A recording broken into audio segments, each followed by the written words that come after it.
And we are going. What's going on with everybody? It is your boy Eric, aka Young God, coming to you live in the Green Dungeon, giving it to you real raw rugged. And I have somebody on the other line. I'll let him introduce himself, man. Who do we have here today? Hey, I'm Shane, Chanel Beads, here on YouTube with Eric. Yeah. Hey, man. I appreciate you coming through, man. How are you today? I'm pretty good. Been traveling a little bit and then trying to get situated again.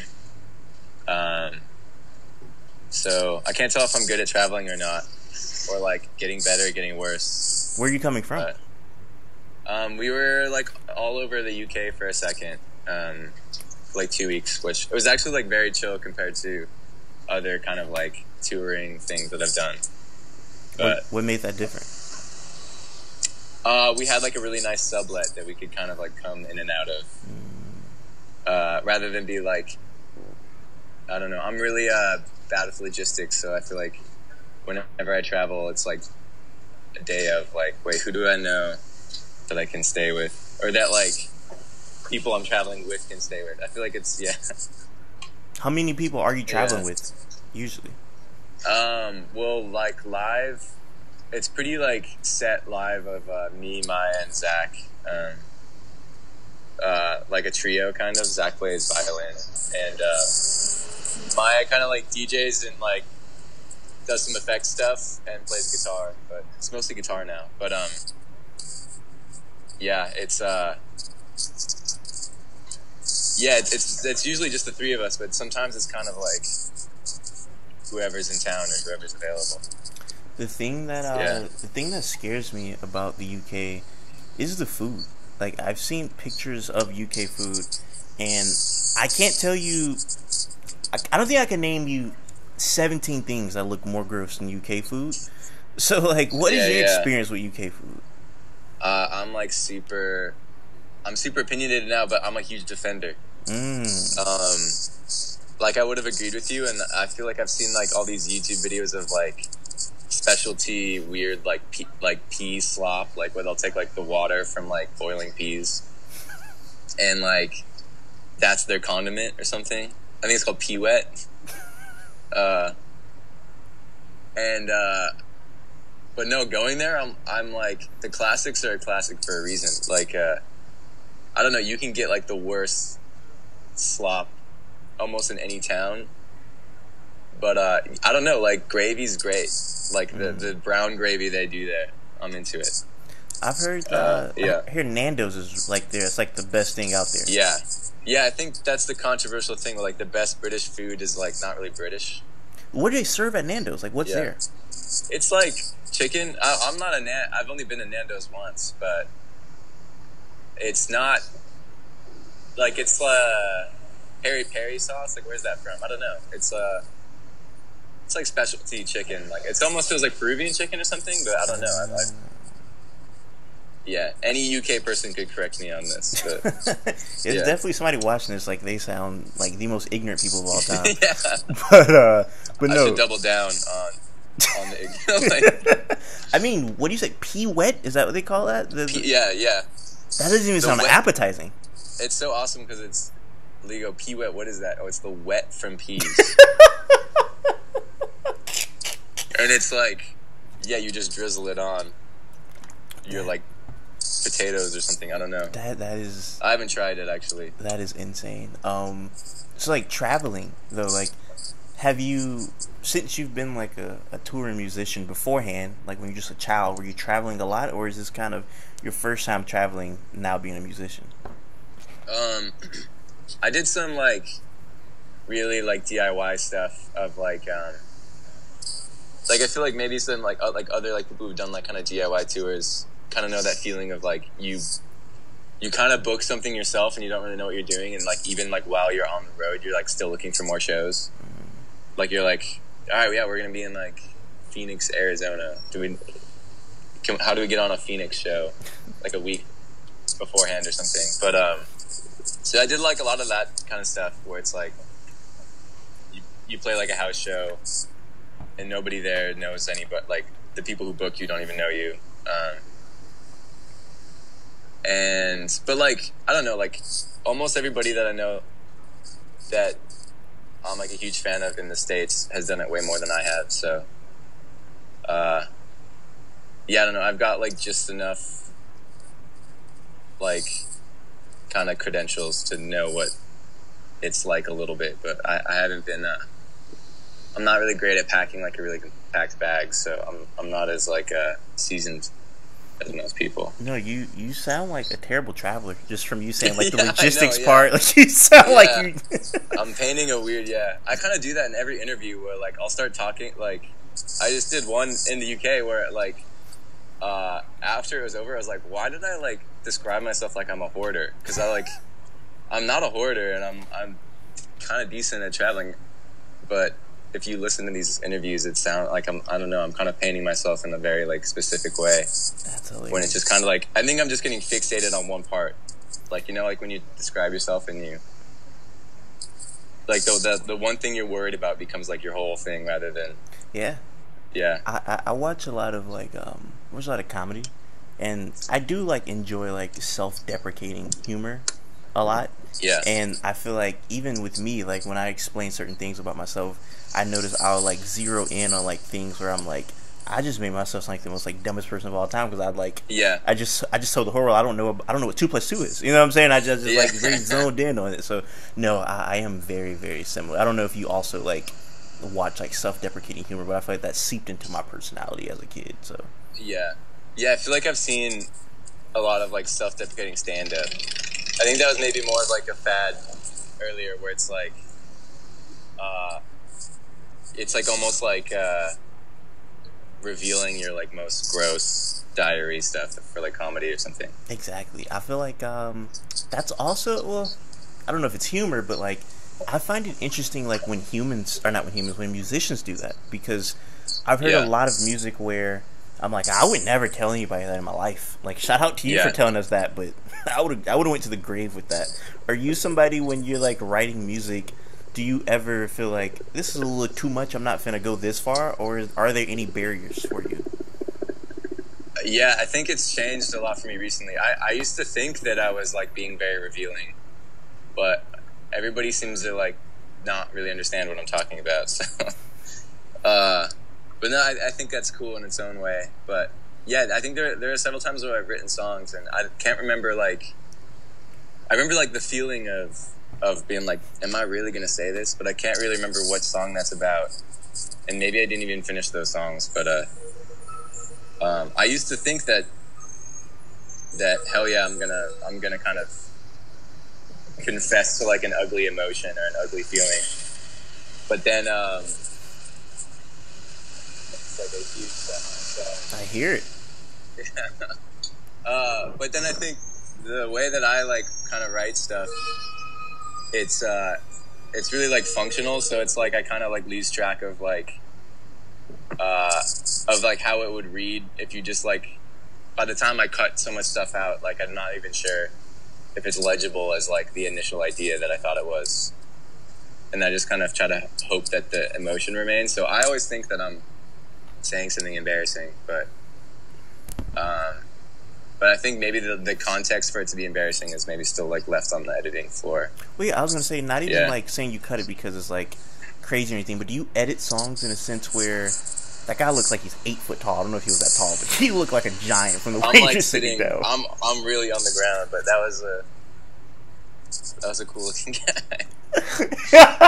He looked so mysterious. So I thought he had a trench coat on. I was like, this guy like. I kind of thought he was gonna stop and talk. I thought he was gonna kill you. I'm not gonna lie. He looked like he was about to murder you.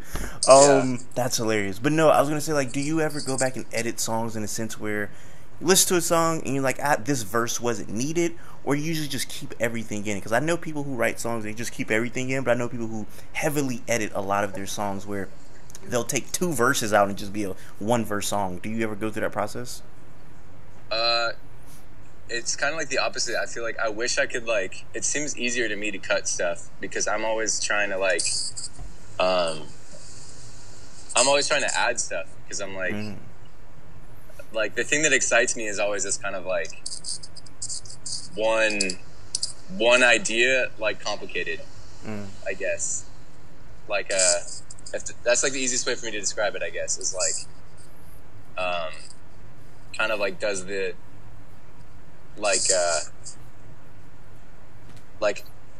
yeah, it's kind of like, I guess, like the question rather than like a story or something like that, of like, okay, like if this is an emotion you have, like how does it fare against kind of like another experience you have, kind of like putting those two together. So it's like that usually comes out really quick. And I think like I write like short songs, I think, so it's, to me, it's always like I'm always trying to add just like a little bit more to it rather than like ooh, that's not good enough, cut that, I don't know. Yeah. Like it has to be like really, really, really, to me, like really perfect to put it in. So it's like I don't think I'm like trimming fat, I'm trying to add more muscle almost always, if that makes sense. That's interesting. I've never heard it put like that. That's interesting, because you always hear like people saying they're cutting fat but never the add muscle. That's kind of bar. That was a bar. That was hard. Yeah. It's interesting because like I've written like rap songs, and like one of the main reasons I don't make music or do anything is because, one, I don't feel like I have anything to talk about, but the main reason is I don't like my voice. And I've written songs where I'm like, yeah, if somebody else said this with a specific voice, this would be way much better than I said it. Have you ever written anything and you were like, just a tone of voice, you're like, I don't think this sounds good coming out of my voice, so I need this person to sing it? Or even somebody that I don't even know, like Justin Bieber would sound better just singing this. Like, have you ever had that thought while writing a song? Yeah, kind of like really, like definitely I've had that thought before, but like, yeah, there's like one song on the record that I was like Maya sings it, like who, like my like main collaborator, Maya, she like, it's called Idea June on the record, and I was like struggling with the melody, and because I had kind of like this like distorted guitar thing that I liked, and I was like, it needs something that like kind of like sits above it in this like really nice way. And we were both like, okay, I was like, do you want to try to write something to it? And at the time she was just like really busy with like a lot of her own songs and like with like work and life and stuff, and I just got really impatient, and so like I kind of finally wrote something, but I was like, okay, I like what I wrote, but it would still like fun, like I still have the idea that like you should sing it. And then when she sang it, I was like, damn, your voice is just so perfect for this. And mine would have been like, it also like just changed the connotation so much of like I thought I was writing an embarrassing like possessive love song of like that kind of like gross feeling of like, or to me it's gross, of like when love kind of makes you like view the world in this very like ownership way of like it's hard to describe, but I think I like told one interviewer once where it's like there's this movie like It's a Wonderful Life, when he's like, when you're like walking down the street with like the person you love and you're like, I'll lasso the moon and give it to you, where it's like, it's kind of like the natural wonder of the beauty, like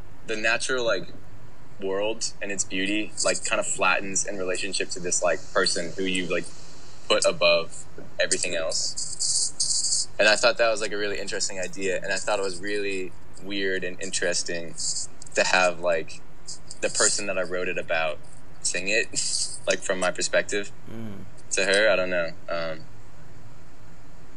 So that's more of like, I mean, I thought her voice just sounded better on it, but also like I just thought the context of her singing it made it more fucked up. That's kind of crazy. That's like if you wrote a song about somebody you hate, you gave it to them to sing. You're like, hey, actually, you sing this. That's actually like, I'm trying to think, like, have I ever heard anybody like do that before? Like, has you ever read anything about like a musician like having somebody sing a song that they wrote about them? I don't think I've ever heard that before. That's like a Fleetwood Mac thing, maybe, I guess. Yeah, that's really interesting. But yeah, I mean, yeah, because I think too, like at the time I was thinking about, like, I feel like when I was like a teenager and stuff, it just felt like there was so much like when like I was reading like blogs and shit, like there was so much of the like male producer, female singer like duo things, and I was thinking about how I wanted to avoid that and how like kind of like weird that is when it's so ubiquitous. and so I just thought it was like really funny, really like funny or like kind of uncomfortable to like for us to like engage with that dynamic. That is interesting. Way. That is interesting. Like the possessive love songs. Like I don't know if you know who Gary Wilson is. Yeah, he's like a weirdo old guy, right? Yeah, pretty much. Yeah. Pretty much. He has a lot of like. Do you see that? Yo, New York is insane. I'm on a weird street. Yeah. That looked like a tank. What was that? Yeah, it's a camo Humvee with like a blue line, like police American flag thing. It's funny because if there was no context, somebody would think you're in the South. Yeah. But that's New York. That's so crazy. Yeah, New York is like so like American conservative, like culturally conservative. I feel like sometimes. You know why that is? Probably, I think that goes to a lot of foreigners going out there, and a lot of foreigners are very conservative. Like, yeah. Like, if you ever meet like African people are super duper conservative.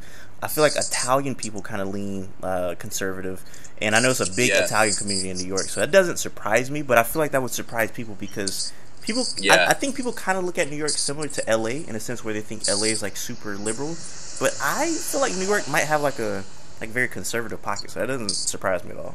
Yeah. It's funny, because I lived in Seattle for a while, and that was like where I really, and Minnesota where I'm from, where it's like all these like dot of blue states or whatever. It's just like, it's really just this like island in the middle with like, I mean, there's like Nazis and stuff like that in Oregon and Washington. Like that march, that like go to cities and march and stuff. So. I do look at Seattle as like, but this is me never going. I think of that as like the most like liberal probably place in America, just because of like, I don't know, things I hear. I'm like, oh, this must be like a super duper liberal place. But to hear like there's like Nazis marching, like I've never seen a Nazi march in Florida, and I'm in like that you know of. That's. But this is the crazy part. I'm in Jacksonville. Jacksonville is like that's like Hick City. It's like a bunch of like rednecks down here or whatever. Yeah. And there probably has been some crazy stuff happening, but not to the point where I seen like in Nashville they were like marching throughout the street. I never see stuff like that here, so that's super interesting to hear that's going on in Seattle. Yeah, well, not like necessarily in Seattle proper, but like Olympia, a city like right outside Seattle. I know like there'd be like white supremacist marches, and there's and then there's like a bunch of Proud Boys shit. But those Proud Boys are like in every. I don't know. I'm not the most knowledgeable like political person in the world, but no. That's really interesting. But let me double down on. that's the theme throughout. They're just doubling down about stuff we do not know. Listen, I don't know much about Peruvian chicken, but I'm gonna double down on it. But no, speaking of old white people though, but Gary Wilson though, yes, definitely. He has like a lot of like weird like possessive songs, and I interviewed him this year, and it wasn't even an interview. It was just like he just told stories for like 2 hours. It was really interesting. Like I asked him like one question. I was like, so how are you doing today? He's like, well, and it just went on for like an hour, and I was like, I didn't even talk. This is I just let him talk. It was really interesting. He told a story about Todd Rundgren going on tour with Todd Rundgren, and Todd Rundgren like got him like kicked off the label. It was very fascinating stuff. He said he like went on stage and opened up for Todd Rundgren and did like he had like a crazy performance. And he was like, I thought Todd Rundgren was going to think it was cool. He didn't. I was off label the next day. I was like, God damn. So. Damn. Todd Rundgren maybe seems like an asshole. I don't know much about him, but. Double down on that.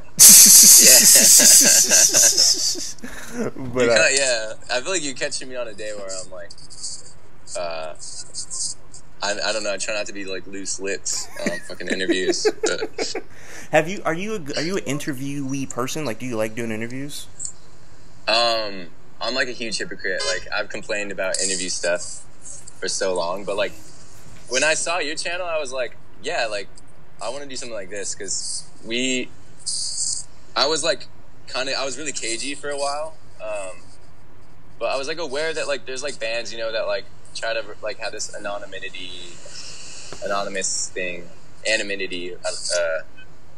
stuff, and I like didn't want to like try to force that thing, and that's also like once you do one, I'm like, okay, people know who I am, or like what my face and voice sound like. So, but I did a few, like especially like stuff in Europe where like they would transcribe like a Zoom, and they would like with whatever they wrote, I was like, who said this? I didn't say this. Like pretty egregiously. So there's like a few months where it's like I work with a manager and like a label and stuff, and I was like, yo, I'm not doing interviews anymore. This sucks.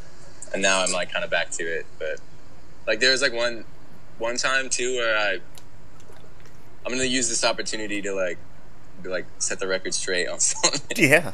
Yeah, I was like, hey, like I don't have time like today to do an interview, like, but if you email me questions, I'll email them back. And they like edited my email responses like really intensely. Like they would like add like, they're like, how was South by? And I was like, oh, it was very weird and nefarious. And they're like, good question. It was fun.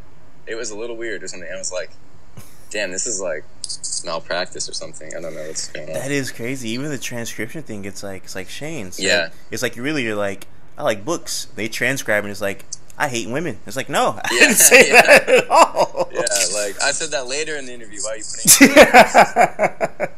it? No, that's interesting. I mean, like, I don't know, I'm just like a regular person. It's like, so when I'm talking to people, I just like to have like regular conversations. Like it's nothing like malicious or whatever. So I do enjoy the fact that like, I feel like I've interviewed a lot of people who don't really do interviews. So I appreciate the fact that you guys feel comfortable just being like, you know, I'm going to let this guy interview me. So I do appreciate that. I appreciate that. Yeah, I can't even tell now if I'm a person who doesn't do interviews or does them, because I feel like I'm doing them all the time now, but I don't ever seem to come out. So I don't know. I see. I know you have one YouTube interview, right?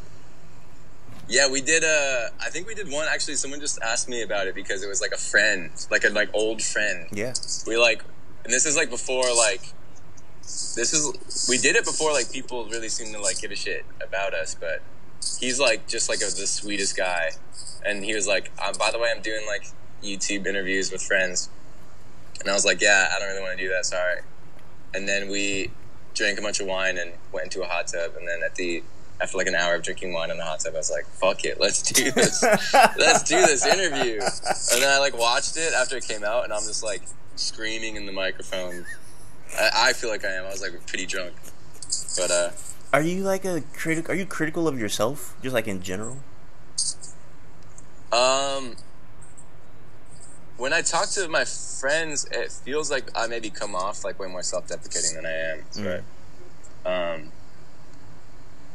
But I feel like I like think out loud a lot. Like I have to like voice. So I don't know. I think it's like I don't know. I'm not that. I don't know. Everybody like, especially like living in New York, you're just surrounded by like obnoxious people all the time. So like I think I'm just becoming a little bit more tolerant of myself in that sense. Like, okay, like if I can understand that like maybe this guy's having a bad day, or like I don't know, anyone can put their foot in their mouth like at any moment. So yeah, New York is interesting.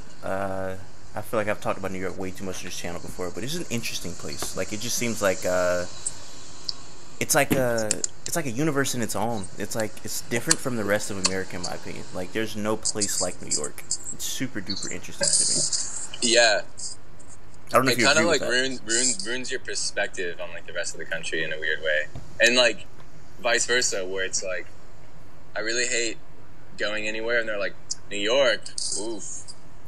Like because my parents live like, not super rural, but they live like outside of a suburb now, like in Wisconsin. And like, if I go to like a bar over there or something, they're like, wow, that's crazy, New York. Like, I don't know, like that kind of like perspective that the rest of the country has, like, kind of annoys me. New York has the best PR person ever.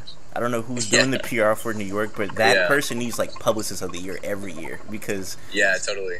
Like you said, the rest of the country is like, wow, New York, where dreams come true. It's like, man, you must be doing it big in New York. So it's interesting knowing like somebody that's not from New York, that's living in New York, hears that perspective and is kind of like, like, did you have that perspective before you moved to New York?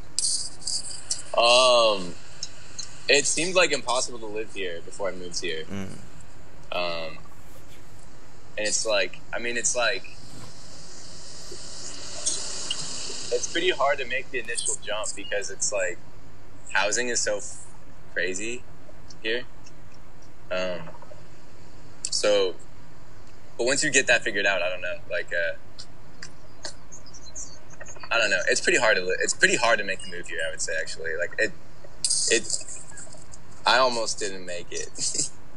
Like, it was hard finding a job. It was really hard finding a job moving here for me. Yeah, like housing is so expensive and stuff. And I didn't really know anybody actually that much. So I feel like if you know someone that has like a room open, that's awesome. But if you're trying to sign a lease on an apartment, good fucking luck. Wait, you're there now. You know what I'm saying? That's all that matters. Yeah. So you're there now, riding with Blue Lives Matter flags riding past you. There's a Cybertruck on my block now. Really? Things are changing, bro. That's super funny. Have you ever drove one of those before? No. Have you? No. My cameraman did, and he was just saying like how it's a little rough. Apparently, it's not like a smooth drive as you would think it would be.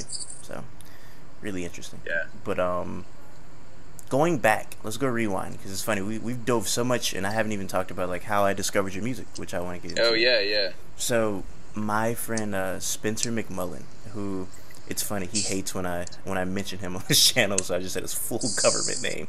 But Spencer McMullen, you guys go follow Spencer McMullen. He's an artist, and I hadn't talked to him in a minute, and he sent me. He was like, "Hey man, I got something you might like," and he sent me the album, and I was like, "Okay, this is interesting artwork." Like, I'm a very big like, let me look at the artwork. Does this artwork look interesting to me? We'll see. But that artwork really interested me. I was like, okay, this looks interesting. And I listened to the album, and I think I texted him like, "You really know my music taste." I was like, I really like this. This is really good. So I've been listening to you since whenever he sent me this album earlier this year. I went back to go listen to the SoundCloud stuff.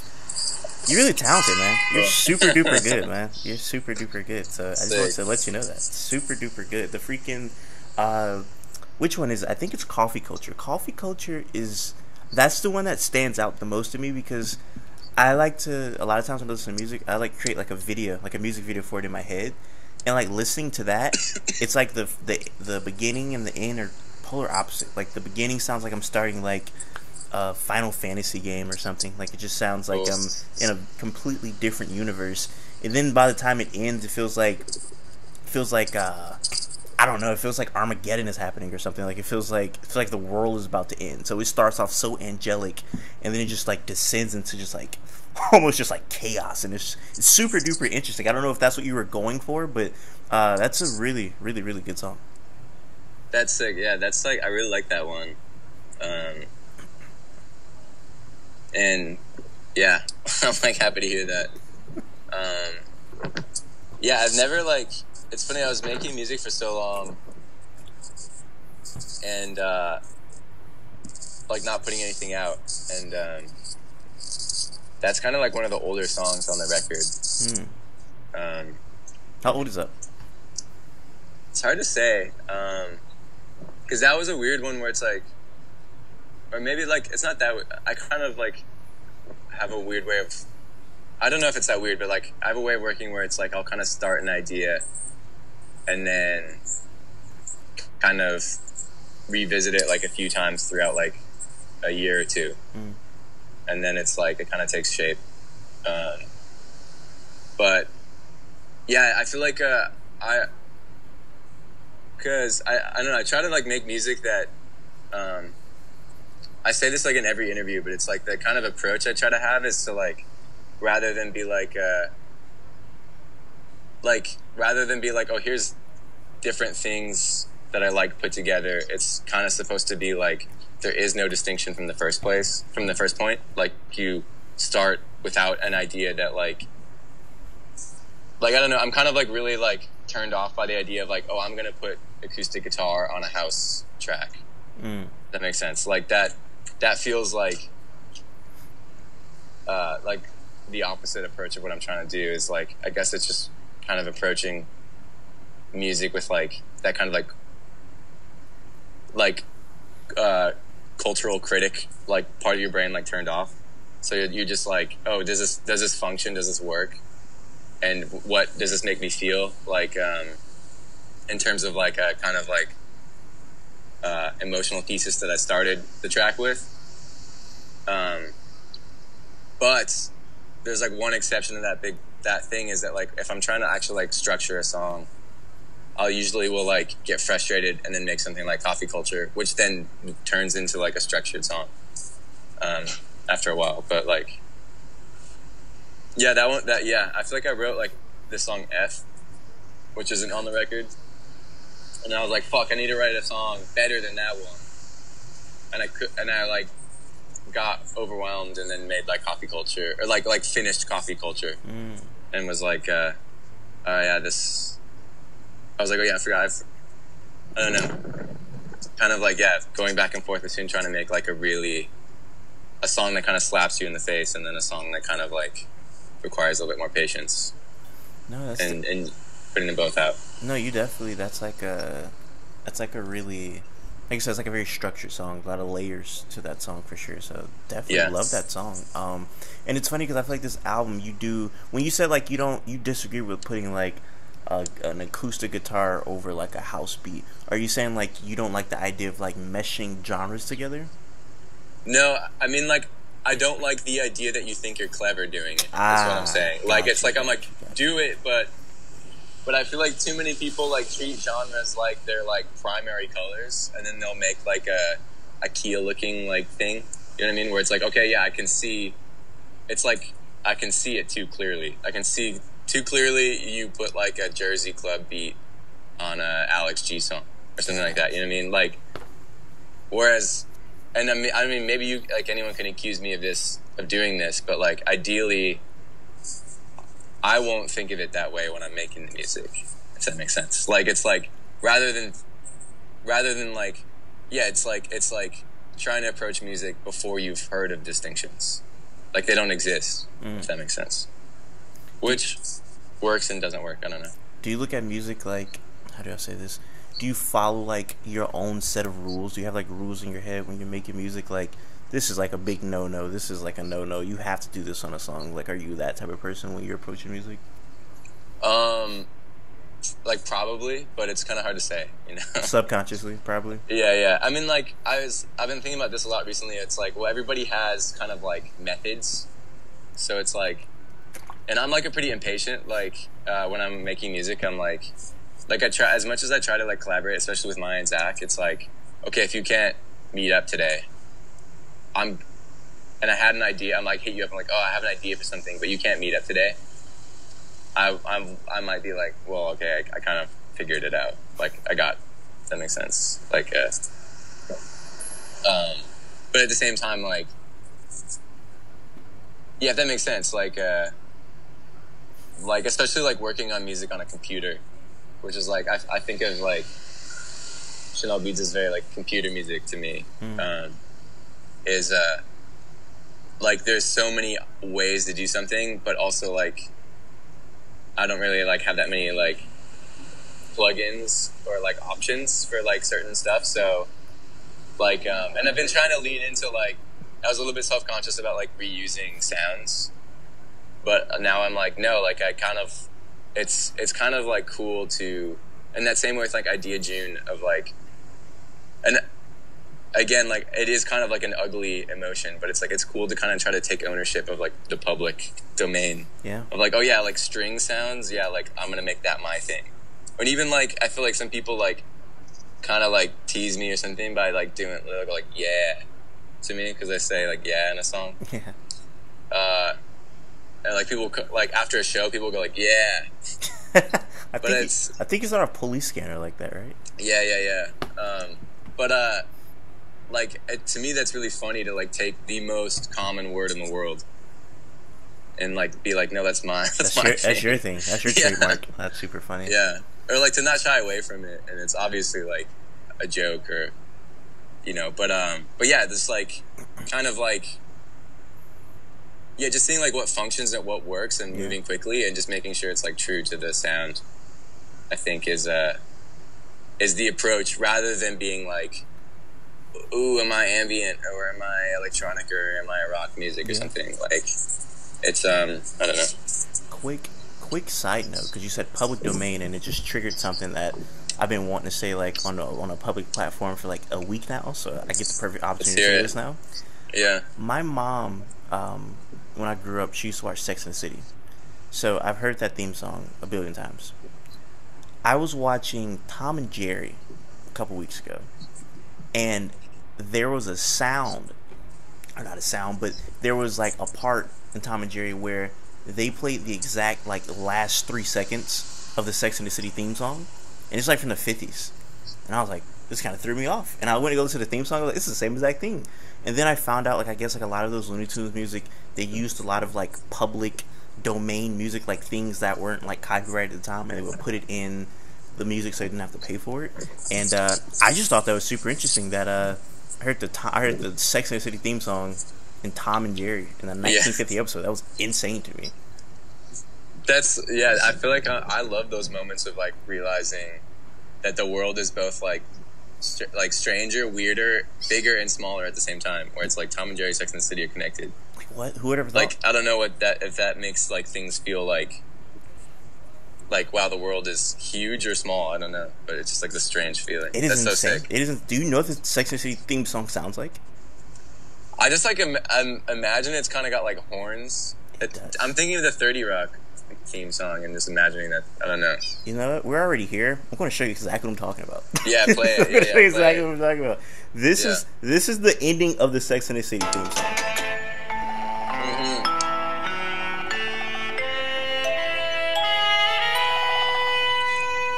That's Sex and the City. This is the Tom and Jerry thing. The fact that I could brain this up so quick is hilarious, but yeah. You're just they added a little bit more extra notes in the Sex and the City theme song, but this is what I heard.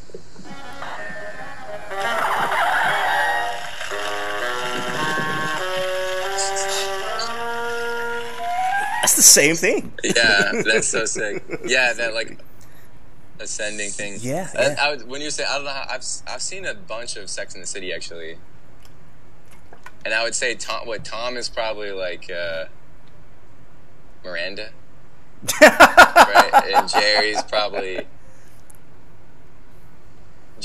like Carrie. Yeah. Because I don't know. It's hard because there's no Samantha. I don't know, like, who would, yeah. It's funny, Sex and the City, I feel like that's a show where, like, people do that with the characters, like, oh, who are you in Sex and the City? Like, I feel like not every show is like that, but, that's a show where it's like, who are you when you watch Sex and the City? That's super funny. That's super funny. Wait, Miranda's the redhead, right? Yeah. Did you see In Just Like That? No. The, like, reboot? I did not see the reboot. Dude, it's so I loved it. Really? I watched the whole. Well, I think there's 2 seasons. I watched the whole first season. I was obsessed with it. You know, it's funny. I was gonna ask you what TV/movies are you watching these days. I just assumed you were somebody who watches. I think I have a pretty poor like media diet. I rewatch the same like kind of comedy stuff way too often. It's kind of like embarrassing. But Maya and I have been rewatching Sopranos, and it's funny when you're talking about like New York being conservative. We just watched that Columbus Day episode. I don't know if you've seen it. The Sopranos is like a show that when I say I've never watched it, people are like, "How you never watched it?" Yeah, that is a whatever, show. yeah. That is a show I need to watch though. I'm sleep. Yeah. I am sleep. It's really good.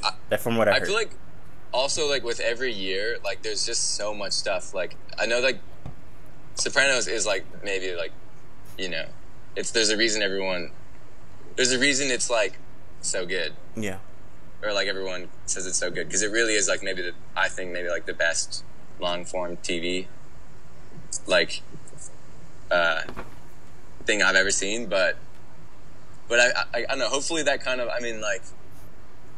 Is there a monoculture or not? Like, I guess not. So if you've never seen Star Wars, like, I don't know. Like, there's no like agreed upon reality anymore. So like, who gives a shit? Like, if you haven't seen like whatever media, I don't know. I just get so like, I've just never been one of those people that's like what? You haven't seen Harry Potter? Blah, blah, blah. Like, I'm like, yeah, dude, people have different, I don't know. What's something you haven't seen that people do that to you about, though? They're like, you haven't seen blank blank? Oh, Game of Thrones, maybe? I'm on the boat. I have never seen Game of Thrones. Yeah. I only saw the last episode, which that's hilarious. People always tell me is like weird. That is hilarious. That is a hilarious decision to be like, this show I probably should start from episode 1, but I'm going to start from episode last. Yeah, it was like ending, and my roommates were like, we're watching the last episode as it like premieres, and they hated it, and I had no idea what was going on, obviously. So, what you say you've been watching the same comedy stuff? What do you watch comedy wise? It's just like yeah, what if I've been watching? Like, 30 Rock. That's like a hard one to not like. It's so watchable. I don't know if you've seen it. It's like I've seen a few episodes of 30 Rock. Yeah, I think Tracy. It's one of those. Yeah. Tracy Morgan's on it. Yeah. Tracy, Tracy Jordan, I think is his name. Is it? Yeah, and but, like, Alec Baldwin is on the show, right? Like, yeah, Alec Baldwin. I don't have anything to say about him. I don't know anything about him really. Besides, I've like heard that there's like tons of like videos or like stories of him just like getting in fist fights like on the streets in Manhattan. Really? With like parking tickets and stuff like that. When I think of Alec Baldwin, I think of him accidentally, that. Yeah. And I also think about the Kanye bar where he says, the cop, what he said? He said, I got caught with 30 rocks. The cop looked like Alec Baldwin. I think about that bar a lot. Wait, you cut out right when you said that. I said and I also think about the Kanye bar where he says he got caught with 30 rocks. The cop looked like Alec Baldwin. That's sick. But no, so 30 Rock, that's like your go-to show when it comes to comedy. Yeah, that's good because it's just it's like, well, that's why I say like you rewatch it and you miss, I don't know, I missed a lot of the jokes when I like watched it first. So I don't know, maybe I don't think I've seen the whole thing like twice, but I've seen a lot of it like 3 times. But I don't know. I'm a suggest you a lighthearted comedy show that I feel like is in that vein. Also like in the freaking NBC network. Freaking Psych. You ever seen Psych before? Psych? No, but I bet I would like it. I just watched a few episodes of Monk, and I was like, damn, I bet I could enjoy Monk. Monk would like come on right after Psych. It's like both USA Network shows. Like Psych is like that's like my go-to show. So Psych, yeah. I would definitely. I know the premise. It sounds awesome. Yeah. I love Psych. I absolutely love it. I think No, keep going. Yeah, when I was a kid, I was like, I think a lot of people have that where it's like, I really hated like episodes where it's like you're caught in a lie, like the character. So it's like shows where it's like, oh, they're lying the whole time, and they have to like maintain a lie or something. That kind of turned me off as a kid. Because I was like, it's like too anxiety inducing, but because he's like right, he's like he just has a really good like memory. And yeah. It's I think my mom watches it. I used to in watch, like a good way. Yeah, I watched a lot of wrestling growing up.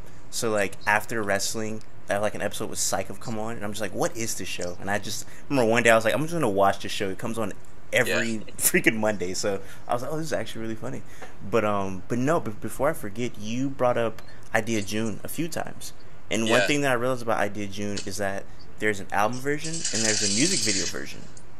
Yeah, I was curious of what made one of the versions be for the video and made the other be for the album.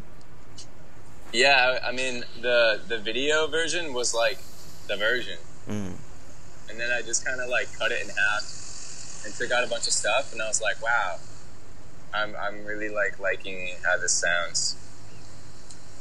And then it just like, I don't know, I kind of didn't think it through, but yeah, up until now, I've never really talked about it, or maybe I have, I don't know, but it's like in public forum that, I just wanted to like kind of inexplicably put those two out and not like make the distinction ever. And so like, I don't know, I kind of have maybe I'm like spoiling it, but sometimes I have like a like a marketing plan in my brain to just try to like drive people insane. But like never like.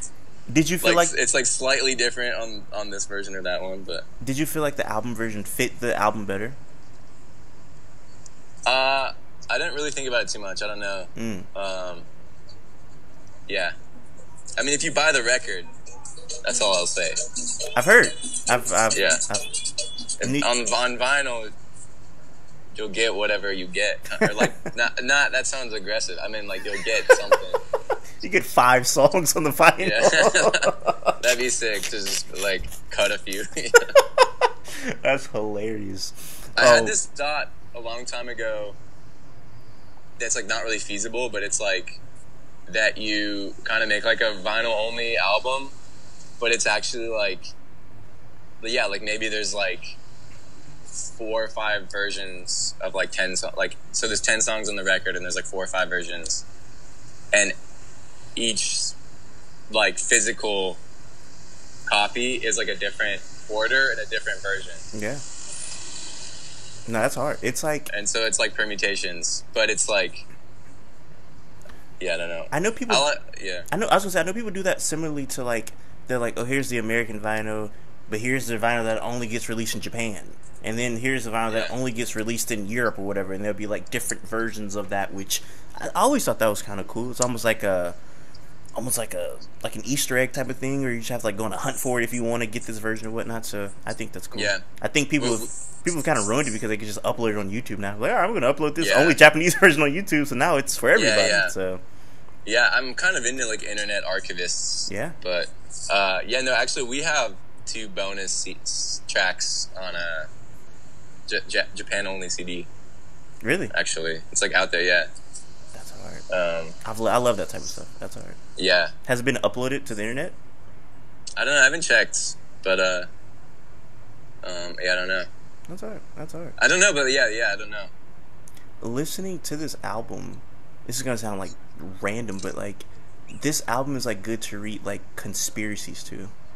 Like I was reading conspiracies, listening to this album. I'm just like, I feel like this paints the background of what I'm reading right now. Which conspiracies? Like, well, these aren't even a conspiracy. This is actually insane what I'm gonna say right now. But I was watching the Olympics, and there was like this North Korean swimmer, and like it was like a tweet. It was like, man, like this North Korean swimmer is probably never going to be this happy when she goes back home or something like that. And then there was a retweet with a bunch of retweets that was like, it was like, man, you guys are dumb. It was like, if you think North Korea is like this bad place. And I read through like replies, and it was like, yeah, North Korea's kind of chill. I'm just like, what the fuck is this? So I just started reading all these people, and they're just like their takes on like, yeah, it's just like propaganda from America. Like North Korea's really not that bad. And I wouldn't say I was like, I don't know if that's conspiracy talk or whatnot, but just reading through that, I'm like, wow, Chanel Beats makes North Korea sympathizing music. It's actually kind of crazy. No. Right when you started this, I was like, running through my head, I was like, I bet I might sound like North Korea sympathizer if I chimed in here. Because I think I saw, I can't remember the name of it. I think it was called like Propaganda Game or something. But I remember seeing like a long time ago, like 10 years ago, like this movie that was like the first half being like, here's all this crazy shit that happens in North Korea. And then the second half being like, okay, everything we just said is like completely disputed and completely like we're hearing this from South Korea, the South Korean government kind of thing. And like that's that thing where it's like, it's a meme now, I think, where it's like that North Korea defector who went on Joe Rogan. Yeah, and it's like it's all lies. Yeah. Like my sister sent me that video. She's like, it's crazy what's going on in North Korea.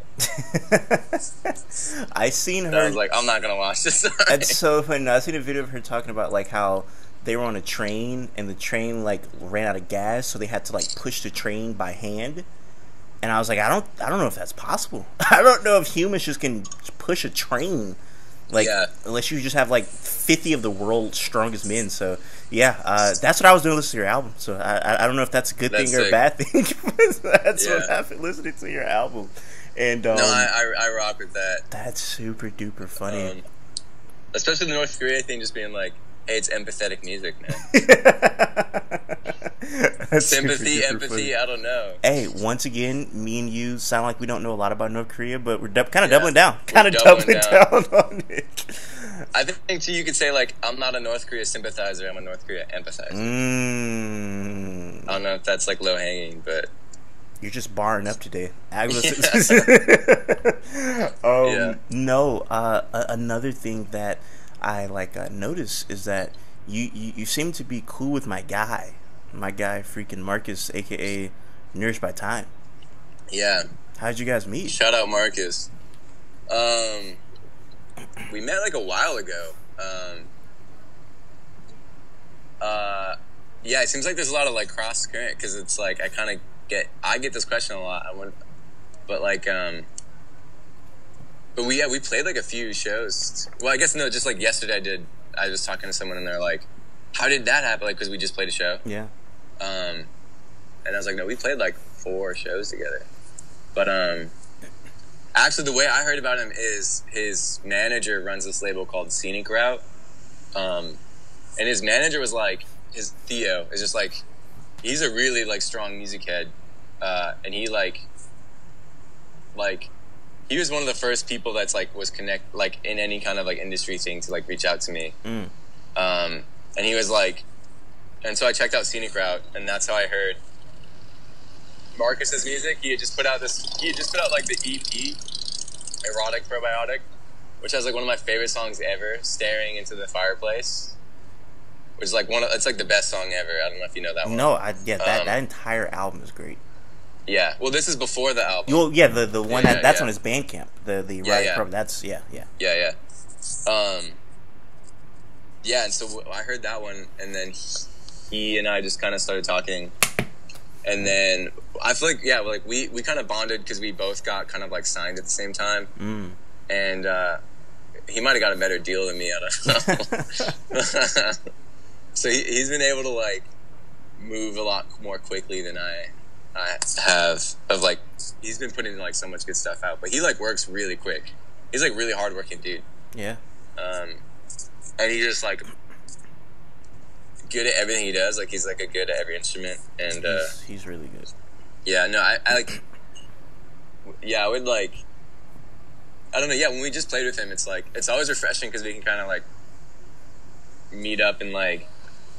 I've talked to a lot of musicians because it's like we just started doing like more of the industry stuff, and I always thought I was like never gonna do any of this stuff. And then I don't know. It's like kind of hard. It's hard to start saying no to some of the stuff that like when you can like quit your job and do and travel and shit. It's like so nice. But yeah, it's always like nice to be able to like bounce.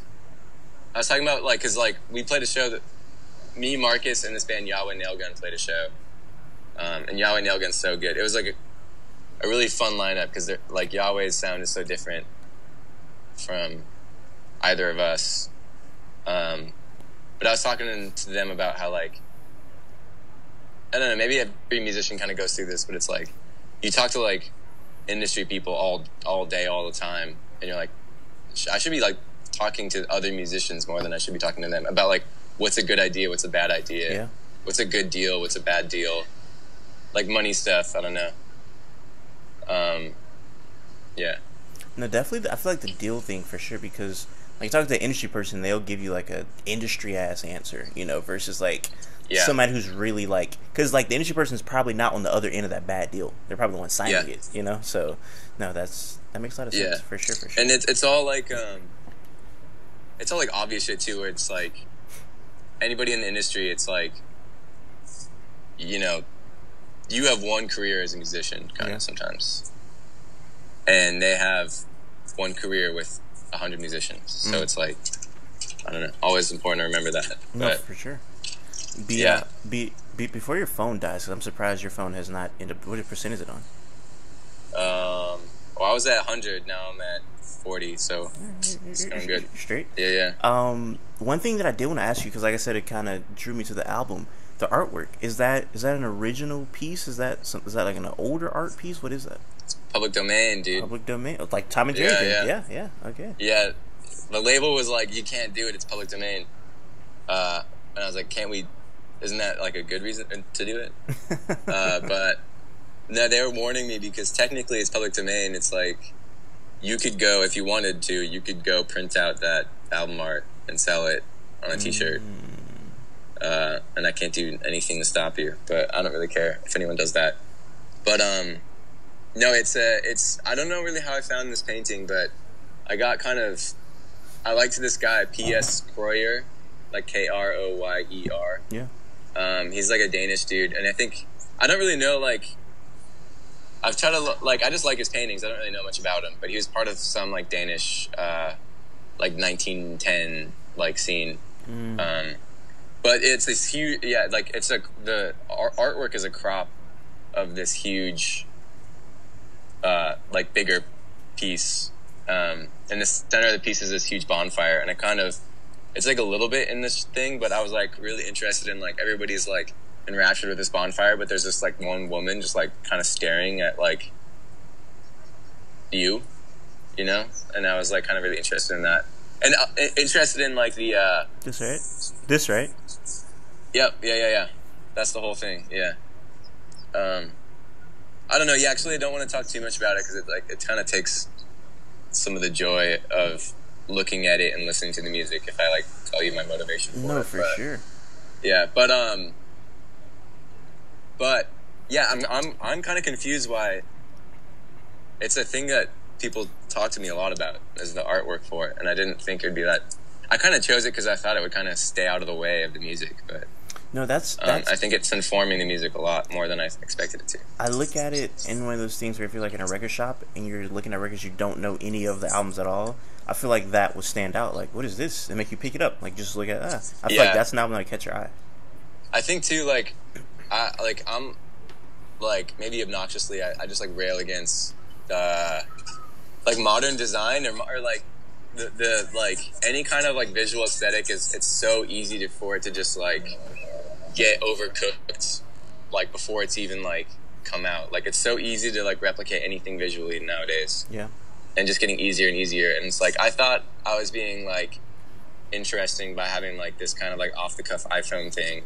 And then I realized, like, oh no, I'm like I'm actually more late to the party than I thought I was. No, I think it came out. Yeah. I think it came out beautifully, though. I really did think it came out beautiful. And I guess, like, one more thing I do want to get into before I let you go is that I feel like I've heard a bunch of your music that I would feel like, man, this sounds like it could be like a hip hop beat, like something like Embarrassed Dog.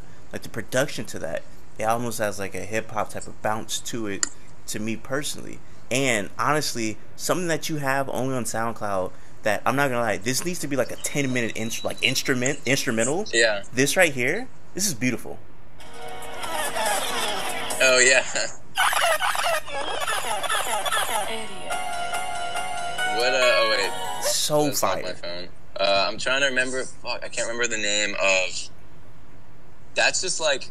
You ever use like Virtual DJ? It's Vanessa, but yes, I have. It's because it's just like a sample of Vanessa something, I forgot her name, but she was like Miss Universe or something, or Miss America or something like that. And she had like an R&B career that was like so good. But all right, I'll work on that for you. So like, do you like are you interested in like making like beats for like hip hop artists? Like, for example, Alphonse Pierre, he's like one of the main writers at Pitchfork, and we were talking about you, and he was like, let him know that like the hip hop community like really likes him.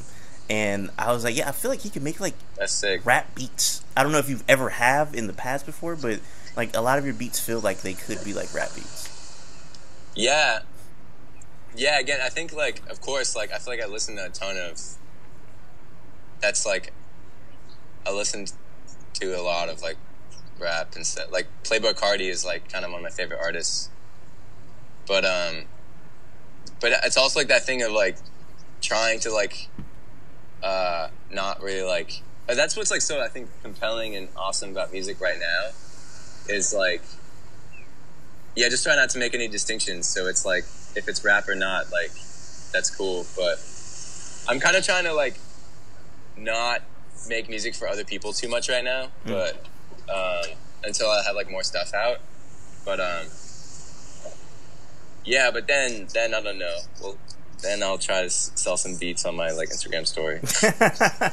Cause like that Vanessa beat, that sounds like something like Earl Sweatshirt or like Mike would rap over or something. Yeah, yeah. Kind of like, I was like, huh, that's really interesting. So, hey, all I'll say is if they come hitting your line, don't decline it, man. We need that. You know what I'm saying? Yeah, we need that. There's like a drill Police Scanner remix with like a big name that I haven't even heard it, but a friend was on FaceTiming someone and heard it, and I'm just waiting for that to hopefully come out. So all right. So there we go.